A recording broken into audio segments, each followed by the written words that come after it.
بسم الله الرحمن الرحيم. الحمد لله نحمده ونستعينه ونستغفره ونعوذ بالله من شرور أنفسنا ومن سيئات أعمالنا. من يهده الله فلا مضل له ومن يضلله فلا هادي له. ونشهد أن لا إله إلا الله ونشهد أن محمدا عبده ورسوله. أما بعد، فأعوذ بالله من الشيطان الرجيم. بسم الله الرحمن الرحيم. يا أيها الذين آمنوا كتب عليكم الصيام كما كتب على الذين من قبلكم لعلكم تتقون. صدق الله العظيم.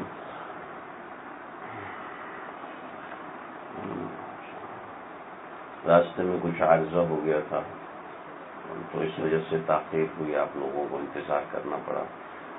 اللہ تعالیٰ آپ کے بیٹھنے کو، انتظار کرنے کو قبول فرمائے، جمع ہونے کو قبول فرمائے. یہ مل بیٹھنا بہت بڑی غنیمت ہوتا ہے کہ اللہ کے نام کے لیے جمع ہونا، اللہ کا نام سننے کے لیے بیٹھنا.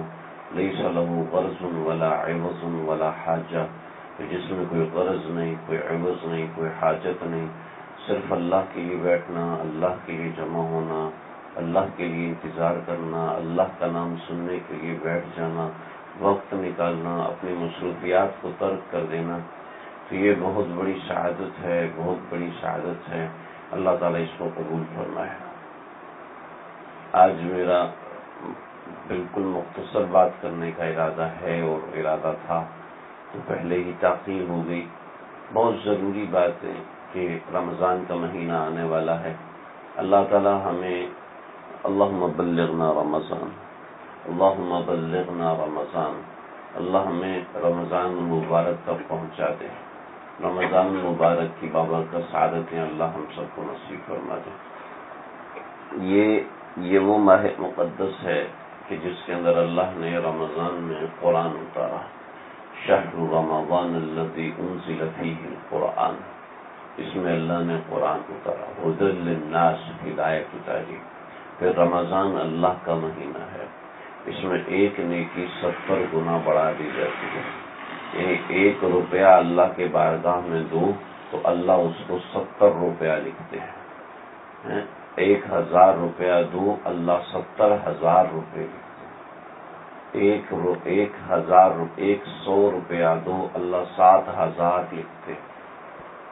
یعنی کم از کم اتنا لکھتے ہیں. تو اس ماہ مقدس کے اندر اللہ تعالیٰ کا شکر ادا کرنا چاہیے. اللہ تعالیٰ سے مانگنا چاہیے کہ اللہ ہمیں یہ مبارک مہینہ عطا کرے، ورنہ ہمارے اندر استحقاق نہیں ہے کہ اللہ ہمیں یہ مہینہ دیتے ہیں. ہم 11 مہینے مختلف حاجتوں کے اندر، مختلف کاموں کے اندر پھنسے ہوتے ہیں. وما خلقت الجن والانس الا لیعبدون. ہم آئے تو عبادت کے لیے نا، ہم پیدا کیے گئے. وما خلقت الجن والانس، کہ میں نے تو جنات اور انسانوں کو صرف اپنی عبادت کے لیے پیدا کیا ہے، صرف اپنے سامنے جھکنے کے لیے پیدا کیا ہے. پھر اللہ نے مباح امور کی اجازت دے دی کہ ٹھیک ہے یہ بھی کر لو، یہ بھی کر لو، کما بھی لو، کاروبار بھی کر لو، نوکری بھی کر لو، وغیرہ وغیرہ. تو اس کے اندر اللہ رب العزت نے کچھ خاص ایام رکھے ہیں. دیکھیں، جو رمضان کا مہینہ ہے وہ بھی سورج طلوع ہونے سے سامنے آتا ہے، چاند نکلنے سے اس کی تاریخ شروع ہوتی ہے. دن اس کا سورج نکلنے سے شروع ہوتا ہے، اور جیسا عام دن ہوتا ہے ویسے ہی رمضان کا دن ہوتا ہے. جیسے عام رات ہوتی ہے ویسے ہی رمضان کی رات ہوتی ہے. ایسا نہیں ہے کہ اس کے اندر کوئی خاص ٹھنڈک ہوتی ہے، کوئی خاص آمیزش ہوتی ہے، کچھ خاص معاملات ہوتے ہیں. کچھ بھی نہیں ایسا. بس ان اوقات کی، ان ایام کی نسبت اللہ اپنی طرف کر دیتے ہیں کہ یہ میرا مہینہ ہے اور میں اس میں رحمت خاصہ نازل کرتا ہوں. میں اپنی رحمت کو اس کے اندر خاص کر دیتا ہوں. رات ہوتے ہی پہلے آسمان پہ آ جاتا ہوں، سارے سمندروں کی مچھلیوں سے کہہ دیتا ہوں کہ روزے داروں کے لیے دعا کرو. اور جو روزہ رکھتا ہے اس کے لیے میں قیامت کے دن جگہ متعین کرتا ہوں، سیٹ بک کر دیتے ہیں. اللہ جس نے روزہ رکھا اللہ اس کی سیٹ بک کر دیتے ہیں کہ ہاں یہاں بیٹھ کے یہ کھانا کھائے گا. دسترخوان لگائیں گے اللہ روزے دار کے لیے. جو چھوٹے بچے ہیں وہ بھی روزہ رکھ سکتے ہیں. طریقہ مجھ سے پوچھ لینا. روزہ رکھیں، روزہ رکھنے کی، گرمی کا روزہ ہے کوئی بات نہیں، تھوڑی سی مشقت ہوگی تھوڑی سی مشقت کے بعد عادت ہو جائے گی. تھوڑی سی ہمت کریں. جو باہر جاتے ہیں، کام پہ جاتے ہیں، نوکری پہ جاتے ہیں، مزدوری پہ جاتے ہیں، ان کو بھی روزہ رکھنا چاہیے، اور روزہ رکھنے سے عادت پڑے گی. روزہ نہیں رکھیں گے تو پہلے ہی ہمت توڑ کے بیٹھے ہوئے ہیں. اللہ نے بتایا کہ کتب علیکم الصیام کما کتب علی الذین من قبل، تم سے پہلے بھی لوگوں پہ فرض کیے گئے تھے. جو تم سے پہلے لوگوں پہ فرض کیے گئے تھے اور ان کو کچھ بھی نہیں ہوا تو تمہیں بھی کچھ نہیں ہوگا. اور روزہ سراسر بندے کا عشق اللہ سے دکھاتا ہے بندے کو کہ دیکھو کلی کر رہا ہے، منہ کے اندر پانی ہے، کوئی دیکھنے والا نہیں ہے، لیکن انسان جانتا ہے کہ میرا اللہ جانتا ہے کہ یہ قطرہ میرے اندر چلا گیا تو میرا روزہ ٹوٹ جائے گا. ہر انسان کو روزہ بتاتا ہے کہ تیرا اللہ پہ تعلق، تیرا اللہ پہ یقین، تیرا اللہ کے ساتھ جوڑ کتنا مضبوط ہے، وہ صرف تیرے ارادے پہ موقوف ہے. اگر تو اپنا ارادہ مضبوط بنائے تو تیرے سامنے کوئی کھڑا نہیں ہو سکتا. رستم خفتہ ہے تو کسبل نہیں ہے کم تیرا، کہ تیرا کام نہیں ہے کہ تو کسبل ہی نکالتا رہے، تیرا کام ہی نہیں تو گڑائیاں لیتا رہے، دیکھو کر لیں گے کل. کسبل نہیں ہے کم تیرا، جاگنے کی دیر ہے پھر ہے وہی دم خم تیرا. یہ اگر ہو جائے زائل نیند کا عالم تیرا، چار سو لہرانے لگے پرچم تیرا. ابھی ہمارے نفس کے اوپر، ہماری جان کے اوپر ہمارے نفس کی حکومت ہے. ہماری حکومت ہماری جان کے اوپر کیوں نہیں ہے؟ ہم نیند کے عاشق ہیں، کھانے کے عاشق ہیں، پینے کے عاشق ہیں، نفس کے عاشق ہیں، موبائل کے عاشق ہیں، فلموں کے عاشق ہیں، کارٹونوں کے عاشق ہیں. ہم اللہ کے عاشق کیوں نہیں بن سکتے؟ ارے جو اپنے نفس کو قابو کر لیتا ہے، نفس را کش و جہان زندہ کن، اپنے نفس کو تباہ کرو تو دیکھو تم ایک جہان کو زندہ کرو گے. ایک اپنی جان کو مار لو پھر دیکھو تم ساری جانوں کو زندہ کرو گے. جان کو مارنے کا مطلب خودکشی نہیں ہوتا. جان کو مارنے کا مطلب ہے کہ اللہ کے راستے میں اپنی خواہشات کو قربان کر دو. نفس کہتے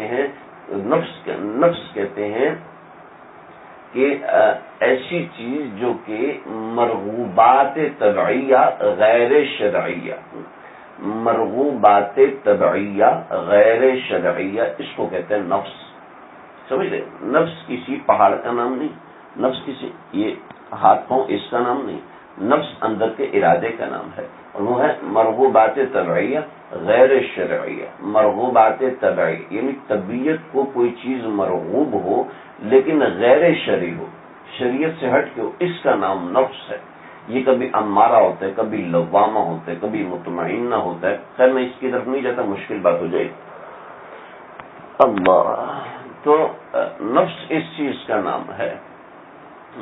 تو اپنے نفس کو مارنا، اپنے نفس کو مارنا رمضان میں کیسے ہوتا ہے؟ ایسے ہوتا ہے کہ نفس کی غذا کیا ہے؟ نفس کی غذا ہے خواہشات پوری ہو. پیٹ بھرا ہوا ہے، نفس کا پیٹ بھرا ہوا، خواہشات پوری ہونا، اس سے بھی نفس کا پیٹ بھرتا ہے. تو اس میں بڑی ڈیٹیل ہے، میں اس طرف نہیں جا رہا. اگر کسی کو تھوڑا سا سمجھ میں نہ آ رہا تو اس کو اگنور کریں. پیٹ بھرا ہوا نفس کا، ٹھیک ہے. کھانے پینے سے مزاج میں سستی آتی ہے. پیٹ بھرا ہوا ہے مزاج کا، نفس کا. اور نیکی کرنے سے روح میں طاقت آتی ہے. سمجھ لیں، کھانے پینے سے نفس میں طاقت آتی ہے اور نیکی کرنے سے روح میں طاقت آتی ہے، روحانی طاقت بنتی ہے. نفس کی روحانی طاقت. دیکھیے دونوں طاقتیں نفس کی ہیں. ایک روحانی طاقت بھی نفس کی ہے اور شیطانی طاقت بھی نفس کی ہے. سمجھ لیں. اب کیا ہے، کھانے پینے سے نفس کو شیطانی طاقت بھی ملتی ہے، روحانی طاقت بھی ملتی ہے. لیکن نیکی کرنے سے نفس کو عام طور پر روحانی طاقت ملتی ہے. بس سمجھ میں آ رہی ہے آپ لوگوں کو؟ مشکل بات تو نہیں. تو اب سمجھیں، اللہ روزہ رکھا نیکی کی. نیکی کرنے سے نفس کی رحمانی طاقت بڑھ گئی اور بھوکا رہنے سے نفس کی شیطانی طاقت کمزور ہو گئی. جی، نفس کی شیطانی طاقت کمزور ہو گئی. اب نماز پڑھ رہا ہے، پھر روزہ افطار کر رہا ہے. روزہ افطار کرنے کو عبادت کہیں گے. اس سے بھی نفسانی طاقت، جو رحمانی طاقت مضبوط ہوگی، شیطانی طاقت کمزور ہوگی. اب اس سے یہ ہوگا کہ رات کو پڑے گا تراویح. اس میں پورا قرآن سنے گا، اس میں قرآن سنے گا تو نفس کی جان اور نکل جائے گی، یعنی اس کی شیطانی طاقت اور کم ہو جائے گی، رحمانی طاقت میں اضافہ ہو جائے گا۔ جب رحمانی طاقت میں اضافہ ہوگا تو نیکی کرنا آسان ہوگا اور برائی کرنا مشکل لگے گا۔ جی، برائی کرنا مشکل لگے گا، نیکی کرنا آسان لگے گا۔ روزے میں اللہ نے ایسی طاقت رکھ دی ہے، بھئی یہ رمضان کا مہینہ آ رہا ہے، اللہ سے نمبر 1 تو دعا کرنی، باقی یہ 3 دن بچے ہیں۔ ہمارے ہاں کیا ہوتا ہے، ہمارے ہاں یہ ہوتا ہے کہ رمضان المبارک کا انتظار ہو رہا ہے، رمضان آیا، قرآن مجید اٹھا لیے، تسبیح اٹھا لی، کاؤنٹر اٹھا لی اور عبادت میں دم اور چھوڑے خوب عبادت 3-4 دن کے بعد بیمار ہو گئے، ختم۔ رمضان سے پہلے نمبر 1 کسی بھی کام کو کامیاب بنانے کے لیے سب سے پہلے اس کی منصوبہ بندی کی جاتی ہے۔ کسی بھی کام کی منصوبہ بندی کرنے سے اس کام میں 50% تیزی آتی ہے۔ عبداللہ بھائی آپ کا دھیان نہیں ہے، آپ توجہ سے نہیں سنتے، آپ بور ہو رہے ہو، آپ کہتے کوئی کہانیاں سنائی جائیں، کہانیاں سنانے کا تو وقت نہیں ہے، توجہ سے سنیں۔ کرنا کیا آپ نے رمضان میں ہے جی؟ رمضان میں کرنا کیا ہے؟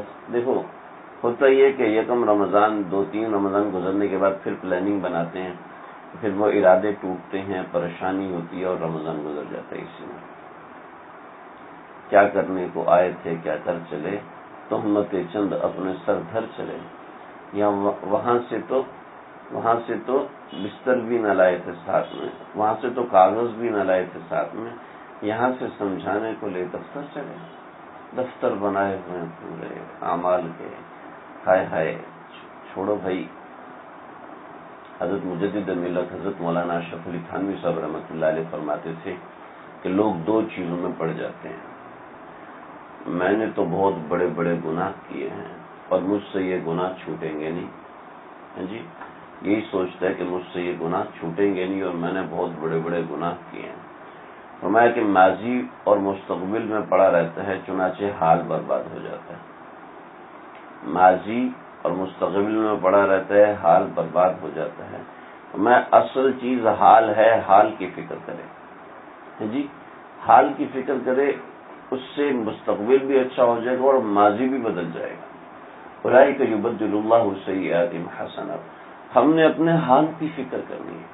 جب ہم اپنے حال کی فکر کریں گے کہ ابھی جو میرا وقت ہے یہ کیسے، ابھی سے جناب رمضان کی تیاری ہے اور ابھی اعمال کر نہیں رہے، یہ رمضان سے شروع کریں گے، یہ بالکل غیر مناسب۔ رمضان میں 3 دن باقی ہیں، کل 28 شعبان، پھر 29 اور پھر 30 اور پھر یکم، یعنی 3 دن باقی ہیں۔ ان 3 دن کے اندر نظام الاوقات بنائیں اور ان 3 دن کے اندر اپنے آپ کو نظام الاوقات کے مطابق ڈھالیں کہ رمضان میں تلاوت کس مقدار میں کرنی ہے، جی روزانہ کے 5 پارے پڑھنے ہیں، تو ابھی اگر 2 پڑھ رہے ہوگے تو کل 5 پڑھ سکو گے نا۔ اچانک سے 5 اور ابھی 1 بھی نہیں پڑھ رہے تو کیسے پڑھیں گے؟ نفس کسی چیز کا عادی نہیں ہوتا۔ ہم جب کرکٹ کھیلنا شروع کیا نا، ٹینس بال سے کھیلتے تھے، تو ٹینس بال سے 8 اوور کا 10 اوور کا میچ ہوتا تھا۔ میچ کھیلنے کے بعد گھر چلے جاتے کوئی مسئلہ نہیں۔ جب ہم ٹیم کی طرف سے کھیلنے گے نا، اپنے اسکول کی ٹیم کی طرف سے کھیلنا، تو سر نے کہا جی پریکٹس، بہت پریکٹس ہے ہمارے یہاں، کوئی اتنے چھکے ماریں گے۔ جب ہم 6 اوور کھڑے ہوئے نا پچ کے اوپر، تو ایسا لگا کہ سر نیچے اور پاؤں اوپر ہے۔ ہمارے 2 لڑکے تک بے ہوش ہو گئے اور دھوپ میں کھڑے ہونے کا اسٹیمنا نہیں، وہ اتنا سامان کیا ہے، پہلے تیاری نہیں تھی، تیاری نہیں کی تو پھر پھنس گئے، مار پڑی ٹائٹ والی، بے ہوش ہو گئے اور جناب الٹے جس کا اسٹیمنا تھا پھر وہ کھڑا رہا، باقی فیلڈنگ کے بھی قابل نہیں تھے۔ کیا وہ عادت نہیں تھی؟ جی پہلے عادت بنانی پڑتی ہے، کسی بھی کام کو کرنے کی عادت بنانی پڑتی ہے۔ یہ بہت بڑا دھوکہ ہے۔ رمضان سے شروع کریں گے، یکم رمضان سے ہم ایسی عبادت کرنا شروع کریں گے، ویسا عبادت کرنا شروع کریں گے، ایسا ہوگا، یہ سب سے بڑا دھوکہ ہے۔ نفس جو ہے وہ انسان کو کہیں کا نہیں چھوڑتا، انسان کے ارادے اس کو سب کچھ بناتے ہیں۔ انسان کے ارادے کے سامنے شیطان بھی کچھ نہیں کر سکتا. شیطان رمضان میں قید ہو جاتا ہے، لیکن انسان کا ارادہ رمضان میں قید نہیں ہوتا. انسان کا برا ارادہ رمضان میں قید نہیں ہوتا، اور برا ارادہ ہر وقت انسان کے ساتھ لگا رہتا ہے. اور یہی برا ارادہ ہے جو انسان کو مرواتا ہے، یہی برا ارادہ ہے جو انسان کی زندگی کو تباہ و برباد کر دیتا ہے. برا ارادہ فلاں ایسے یہ والا گناہ میسر ہو جائے تو یہ کر لوں، گیم کھیل لوں، کارٹون دیکھ لوں، فلمیں دیکھ لوں، یہ برا ارادہ رمضان کے ساتھ بند نہیں ہوتا، رمضان کے ساتھ چلتا رہتا ہے. ان النفس لامارۃ بالسوء، یہ برائی پھیلاتا رہے گا یہاں تک کہ حتی یأتیک الیقین، یہاں تک کہ موت نہیں آ جائے گی. یہ آپ کو برائی کی دعوت دیتا رہے گا، اگرچہ نیکی کرنے سے اس کی طاقت کمزور ہو جائے گی. تو بھائی سب سے پہلا کام کیا کرنا ہے ہم نے؟ رمضان کی تیاری میں ایک ترتیب بنانی ہے کہ میں نے رمضان میں 6 گھنٹے روزانہ کی نیند لازمی لینی ہے. 6 گھنٹے روزانہ کی نیند لازمی لینی. اب سحری میں صبح اٹھنا ہے 3:30 بجے، تو 6 گھنٹے کی نیند کیسے ہوگی؟ آپ اپنے اوقات کو دیکھیں گے، نظم کو سیٹ کریں گے. جب آپ کی 5-6 گھنٹے نیند اچھی ہوگی تو اب آپ تلاوت بھی کر سکیں گے، اور کچھ اوقات اپنے تلاوت کے، کچھ اوقات اپنے ذکر و اذکار کے پہلے سے متعین کریں کہ یہ اوقات کرنے ہیں. دیکھو رمضان کیسے گزارنا چاہیے. حضرت شیخ الحدیث حضرت مولانا زکریا صاحب، شیخ عبد القادر جیلانی رحمۃ اللہ علیہ، یا نبی کریم صلی اللہ علیہ وسلم، کس کی طرح گزارنا چاہیے؟ کوئی شک ہے کہ کسی اور کی طرح گزارنا؟ اللہ کے نبی کی طرح. حدیث میں صاف آتا ہے اللہ کے نبی ازار کو کس لیا کرتے تھے، سمجھ سکتے ہیں، اور اس کے بعد عبادت میں لگ جاتے، تلاوت اور نماز کی کثرت فرماتے تھے.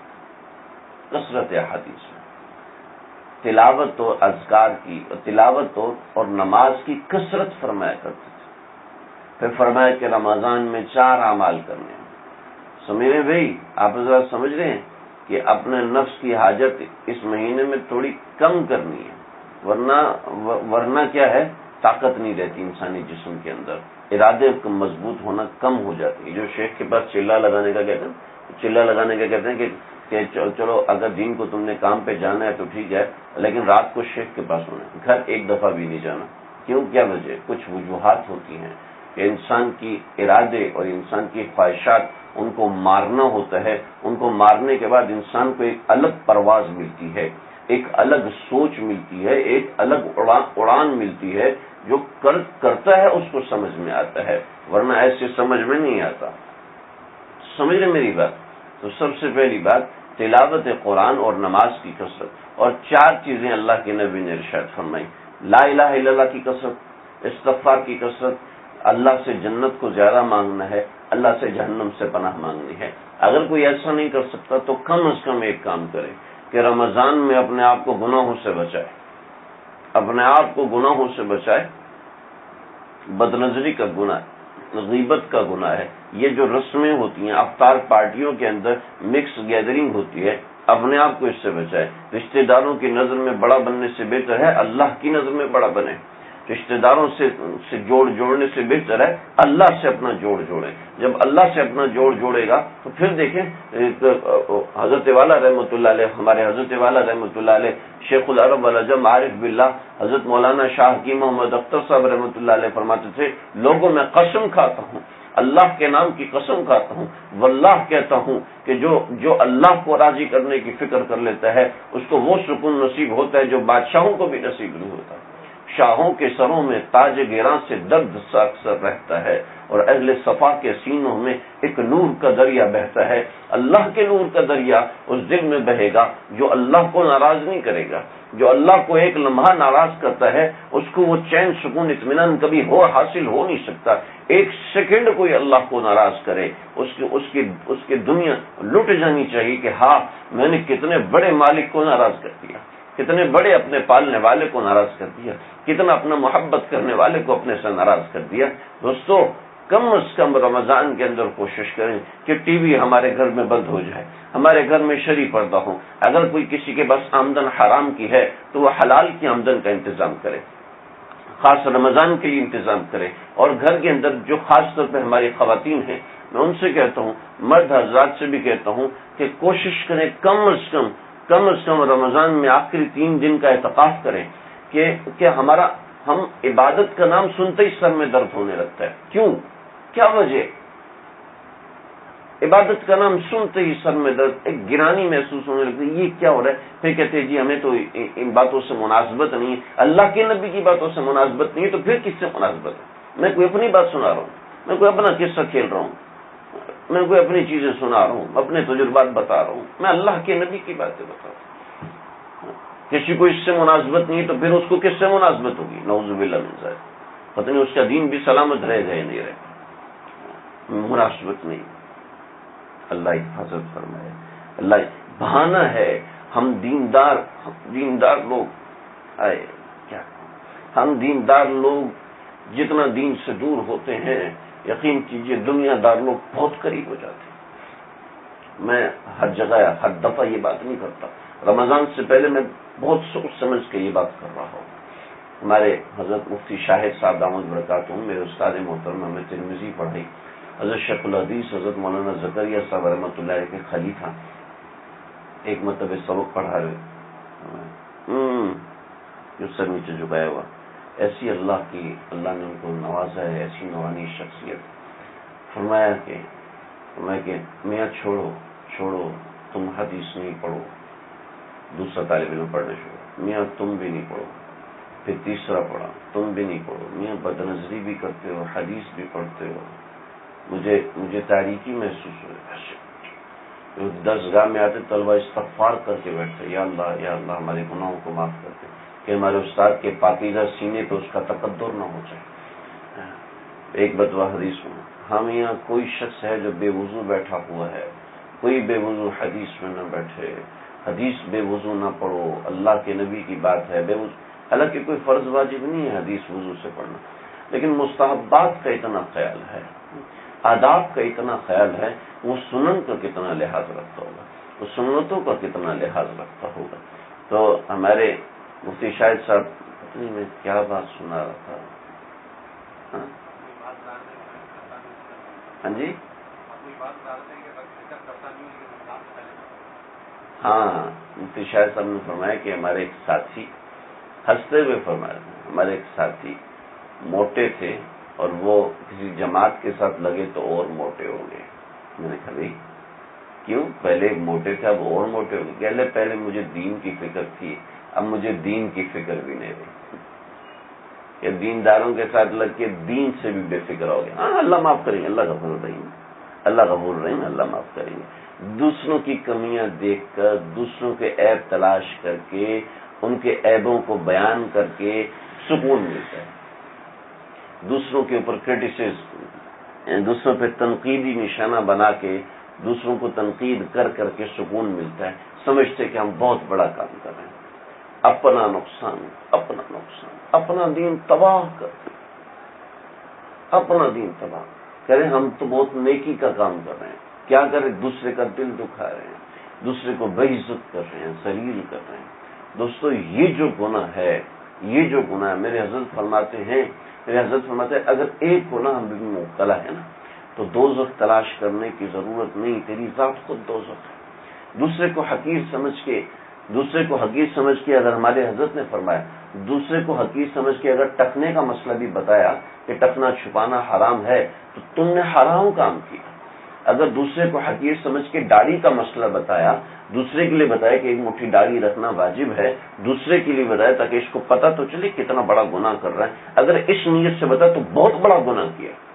کیوں؟ دوسروں کے عیب دیکھنے سے کیا مطلب ہے؟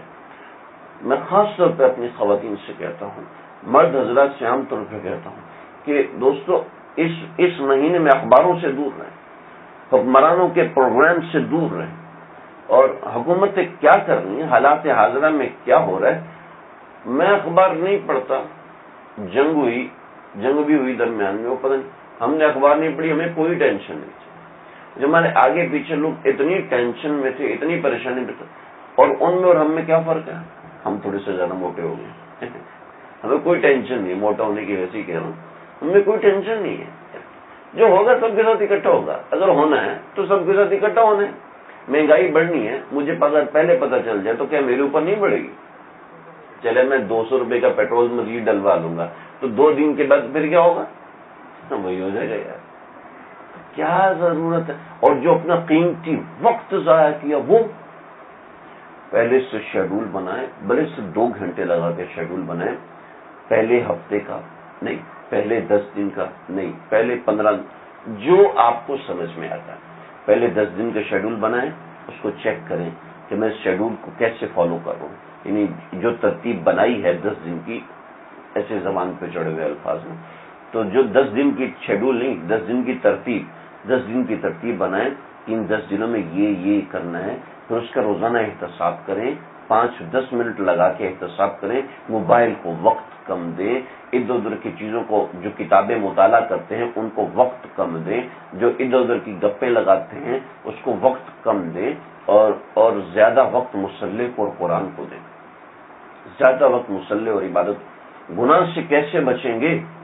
کیسے بچو گے گناہ سے؟ یہ میں تو کہہ دیتا ہوں دوستو, ہم جیسے ہمارے بڑوں کی بات ہے دوستو, نیکی نہیں ہوتی نہ کرو, لیکن گناہ سے بچو. یہ اس لیے کہتے ہیں تاکہ گناہ سے بچنے کا اہتمام ہو, اس لیے نہیں کہتے کہ نیکی نہ کرو.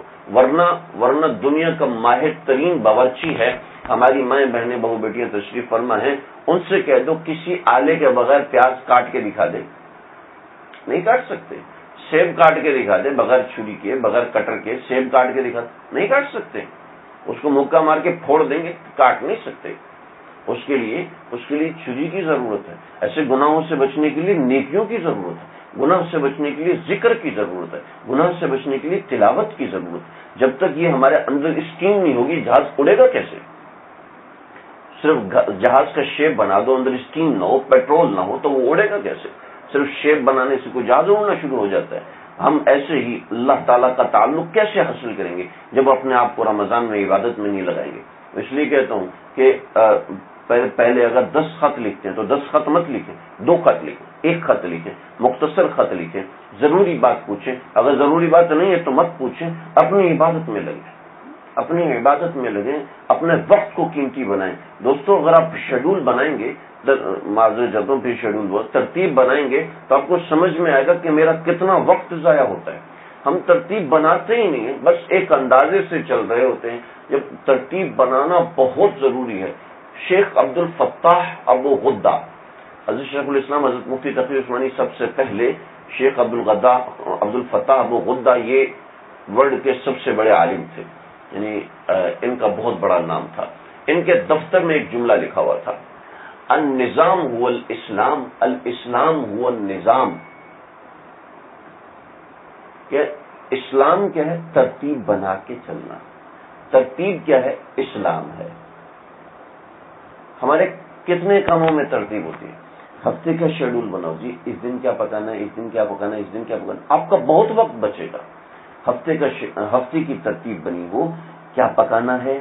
ہفتے کی ترتیب بنی ہو, نمازوں کی کیا ترتیب ہوگی. ہفتے کی ترتیب بنی ہو, ذکر, سنت, تلاوت, اس میں میری کیا ترتیب رہی.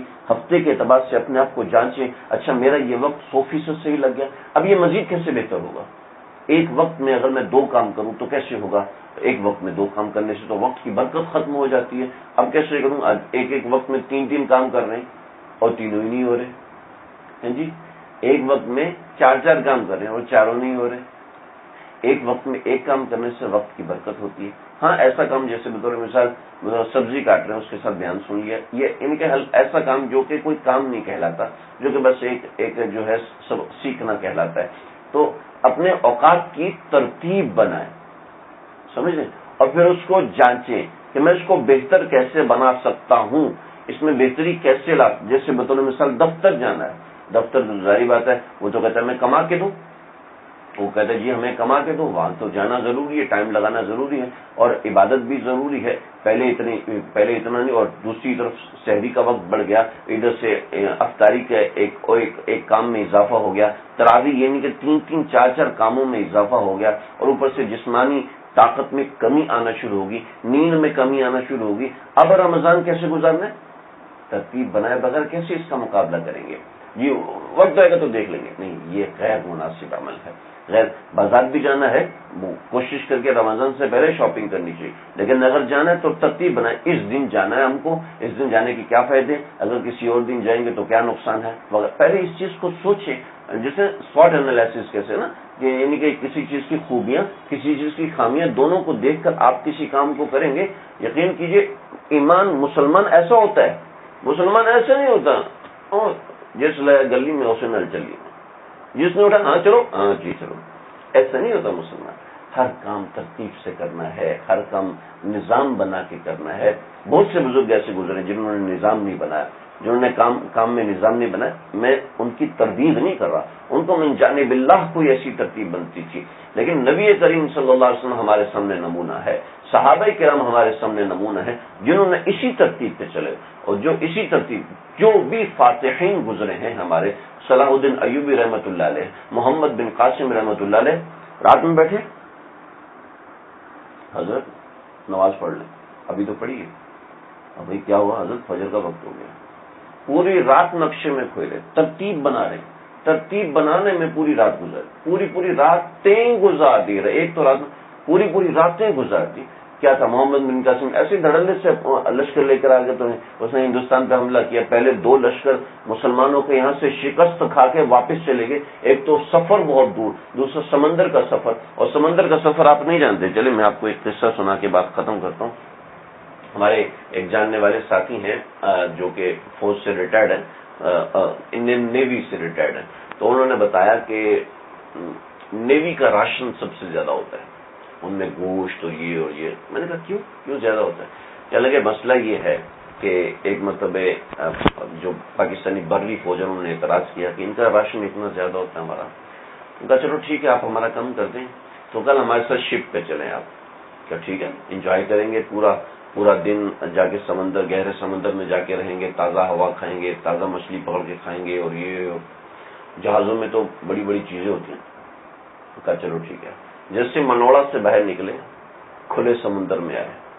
منوڑا سے باہر نکل کے کھلے سمندر میں آئے تو جو پانی ہے نا، اللہ نے تو قرآن میں سنا فی بحر لجیج یغشاہ موج من فوقہ سحاب، ظلمات فوق بعضها بعض. ایسے اندھیرے ہیں کہ ایسا اندھیرا کبھی ہو نہیں سکتا، تم اس کا تصور نہیں کر سکتے. اذا اخرج یدہ لم یکد یراہا، کہ اپنا ہاتھ نکال کے دیکھو کہ نظر نہیں آئے گا. ایسا اندھیرا، ایسا وحشتناک اندھیرا. تو یہ اندھیرا، اور پھر اس کے اندر فی بحر لجی، موجیں جو ہے جہاز کو یوں 1 گھنٹہ گزار کرنا، سب کہتے ہیں واپس چلو. کیوں جی، کیوں حضرت؟ کہا میری تو الٹیاں کر کر بری حالت ہو گئی. یعنی اب وہ فرمانے لگے کہ اگر ان کو ان کی مرغوبات کی چیز، جو پسندیدہ چیز ان کو نہیں کھلائیں گے نا تو یہ کھا نہیں سکیں گے. بھنڈی توری تو کھا نہیں سکیں گے ابھی، ماش کی دال تو کھا نہیں سکیں گے. اب یہ تو، اور اگر نہیں کھائیں گے تو مزید کمزور ہوں گے تو مزید وامٹ ہوگا، اور مزید وامٹ کرنے کے بعد یہ ڈیتھ ہو سکتی ہے. لہذا کو زبردستی کھلاتے ہیں، اور پھر ظاہر بات ہے ان کو پسند کی چیز کھلانی پڑتی ہے جی. تو دیکھو مسئلہ یہ ہے کہ سمندر کا سفر انتہائی مشکل ترین ہوتا ہے، انتہائی مشکل ترین. ہاں یہ ہے کہ وہ جہاز رانوں کو رستہ پتہ ہو کہ کہاں سے سمندر جو ہے وہ ہلکا ہوتا ہے، کہاں سے سمندر بھاری ہوتا ہے، وہ الگ بات ہے. تو سمندر کا سفر بہت مشکل ہوتا ہے. حضرت عمر بن خطاب رضی اللہ عنہ نے 2 مرتبہ بحری بیڑا بنایا، ختم کروا دیا. کیونکہ ان کو جو صحابی رسول صلی اللہ علیہ وسلم گئے، انہوں نے جاسوسی کر کے بتایا کہ بحری جہاز کے اندر آدمی کیسے ہوتا ہے. بڑی زبردست توجہ. آدمی ایسے ہوتا ہے جیسے درد ذہن میں عورت ہوتی ہے، نہ زندہ نہ مردہ. تو کہا کہ میں اپنے فوجیوں کو ایسے نہیں رکھ سکتا، لہذا میں بحری بیڑے کی منظوری نہیں دیتا. پھر حضرت معاویہ نے منظوری دی. تو یہ چلا کہ محمد بن قاسم کیسے آئے، ہم پڑھیں تو پتہ چلے. ایک مکمل نظام، ایک مکمل ترتیب، اور کیا آپ کو کیسے سنو. تو بھائی اپنا جو مہینہ گزارنا ہے اس کی ایک ترتیب بنائیں، ایک ترتیب سے چلیں. اس ترتیب سے چلیں گے آپ کو پتہ چلے گا. پچھلے رمضان کیا تھا اس رمضان کیا کرنا ہے، انشاءاللہ فائدہ ہوگا۔ اللہ مجھے، آپ کو، اللہ ہم سب کو سمجھنے کے عمل کرنے کی توفیق عطا فرمائے۔ وآخر دعوانا الحمدللہ رب العالمین۔ جزاک اللہ خیر۔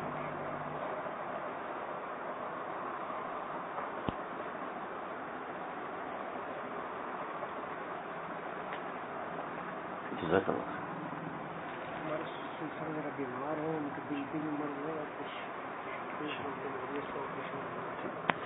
بسم اللہ الرحمن الرحیم، الحمد للہ رب العالمین والصلاة والسلام علی اشرف الانبیاء والمرسلین۔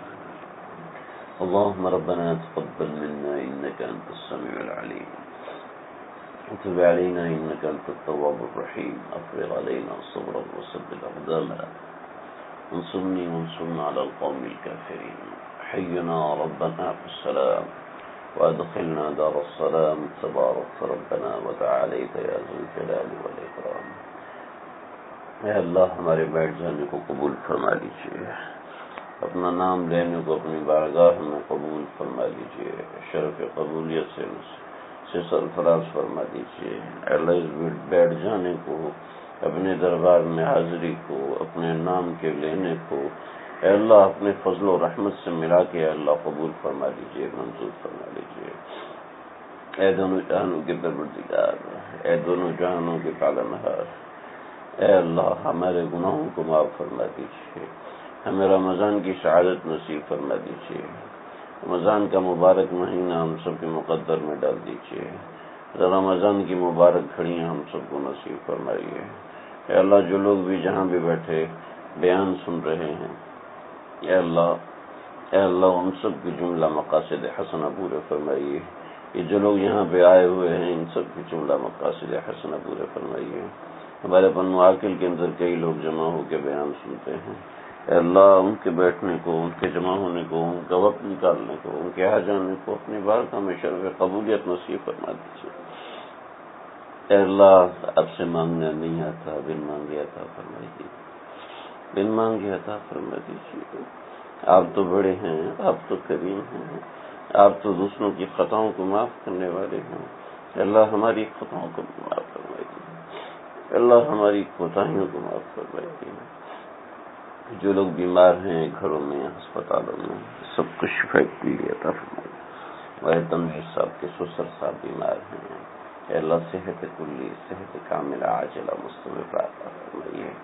جن لوگوں نے دعاؤں کو کہا ہے، جو کہنا چاہتے تھے نہیں کہہ سکے، جو امید وابستہ رکھتے ہیں، جنہوں نے پیغام بھیجا نہیں ملا، اللہ سب کی بگڑی بنا دیجیے، سب کے جملہ مقاصد حسنہ پورے فرما دیجیے۔